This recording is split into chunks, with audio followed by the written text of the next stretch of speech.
Hey everyone, welcome back to the Bible Difficulties and Answers podcast. It's Tuesday, which means we're diving into another Contradictions episode, where we tackle these seemingly contradictory details in Scripture. I'm Lance Smith, and today we're looking at an age-old question that keeps coming up. Who was Jesus' paternal grandfather? Was it Jacob, as Matthew's Gospel suggests, or Heli, as Luke presents? Is it possible both genealogies are true, or is there a deeper story that speaks to the Gospel's unique cultural and theological perspectives? So what's going on with these genealogies? Why would the Gospel writers present such different family trees?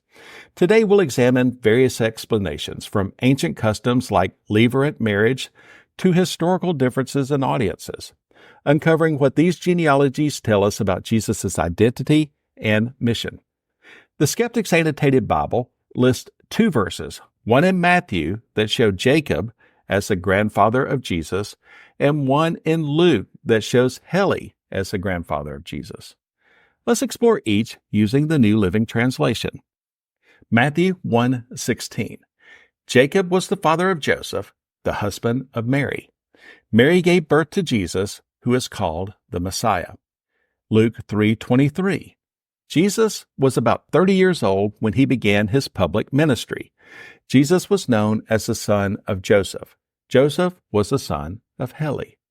All right, let's start with the critical scholarly perspective, and this is focusing on two prominent figures from the Jesus Seminar, a group of 200 biblical scholars widely criticized for its unconventional methods and focus. For context, the Jesus Seminar was formed partly as a response to literalist interpretations of the Bible, meeting biannually to examine gospel text and sayings. However, scholars have often criticized the group for heavily relying on the criterion of dissimilarity, a method that only considered a saying authentic if it differed from established Jewish or early Christian beliefs. Additionally, the Jesus Seminar's voting process contributed to its disrepute.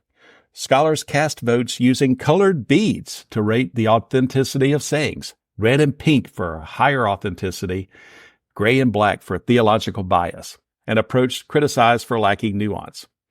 Critics have also pointed out that the seminar's selective focus on certain sources, like the Q source and the Gospel of Thomas, while largely overlooking others, such as the Gospel of the Hebrews.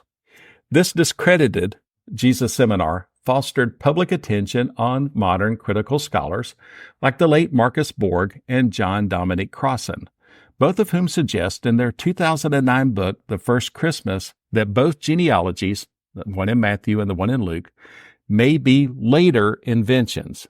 They argue these genealogies were created to establish Jesus' messianic credentials in accordance with Jewish expectations. Just a quick refresher here. Skeptics and atheists point to these discrepancies as proof the Bible is not reliable. And again, the most common and tiresome assumption is to assert the genealogies were compiled after the destruction of the Jewish temple in AD 70. This assertion is extremely hard to follow, as we covered last week. There are so many major significant events in the AD 60s that were not detailed in Luke or Acts, which shows the compilation of these books being in the AD 50s.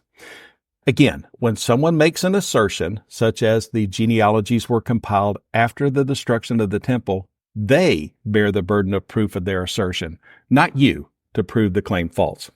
Quite simply, the data do not support the assertion of a later genealogy. It does support the earlier dating of these books of the Bible. And again, it's helpful to understand the solid ground on which the dating of the biblical Gospels is in order to set us to move forward. Last week, we covered the specifics on the different genealogies. The first is the different lineages. Matthew follows Joseph's line through Solomon, while Luke follows Mary's line through Nathan. Both are sons of David, fulfilling the messianic prophecy. The second is the legal versus biological. Matthew may present the legal royal lineage, while Luke presents the biological lineage through Mary.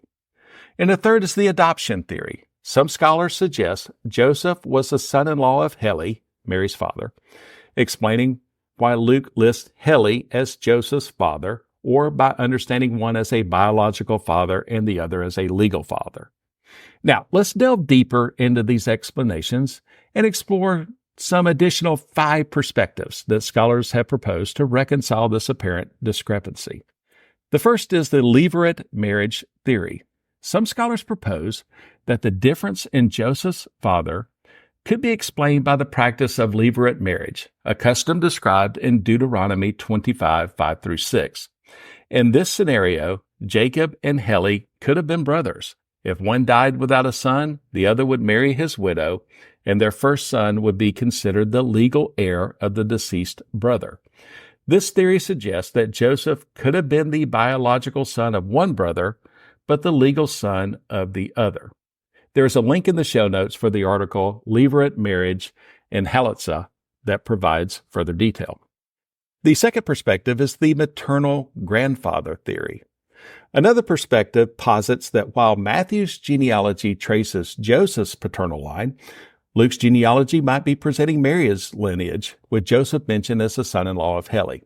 This theory aligns with the Jewish custom of tracing lineage through the father's line, explaining why Mary isn't explicitly mentioned in Luke's genealogy. Now, this is a common perspective in many biblical commentaries. The third perspective is textual analysis.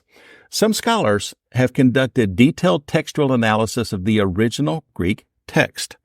They argue that the grammatical structure in Luke's genealogy could be interpreted differently, potentially resolving the apparent contradiction. This approach highlights the importance of understanding the nuances of the original languages in biblical interpretation. Honestly, I can't find a lot of detail here, so this is still a bit of a fringe argument to me. The fourth perspective is theological implications.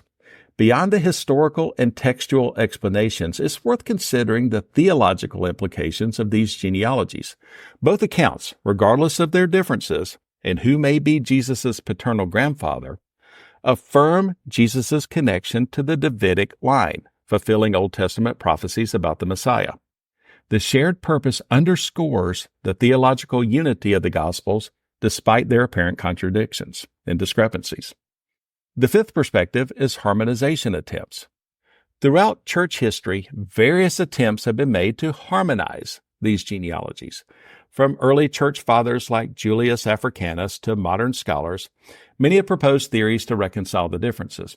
While no single explanation has gained universal acceptance, these attempts demonstrate the ongoing effort to understand and interpret Scripture faithfully. This is important because many atheists and skeptics point to these discrepancies as some sort of new knowledge. Biblical scholars have been wrestling and answering these questions since 160 AD to the present.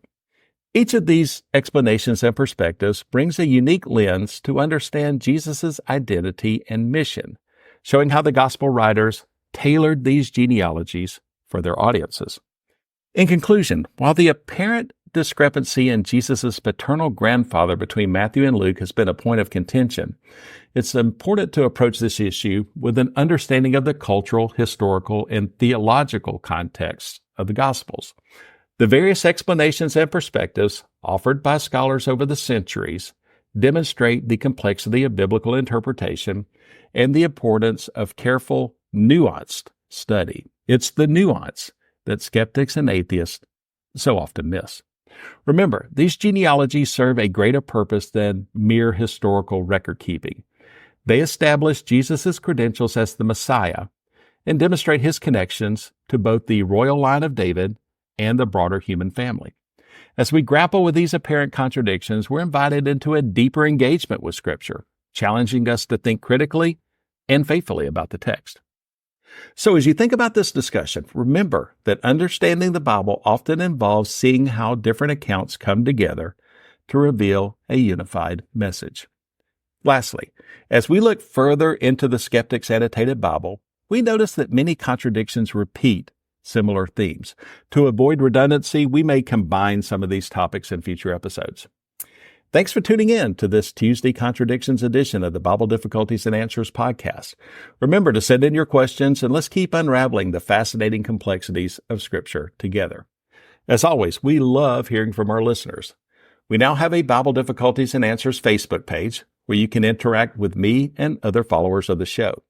You may also reach us at our website, BibleDifficultiesAndAnswers.podbean.com, or you may reach out to me directly at our email address, BibleDifficultiesAndAnswers@gmail.com, with any questions, comments, concerns, fits of righteous indignation, or just to say hi. I am always glad to hear from our listeners.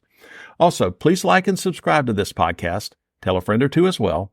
And also, write a review and give it a 5-star rating on Apple Podcasts, Podbean, Spotify, YouTube, or any of your venues of choice. It really does help get the word out about the most amazing book ever written. Again, I'm Lance Smith. Until next time, I wish you good luck, good health, and God bless. So long, everybody.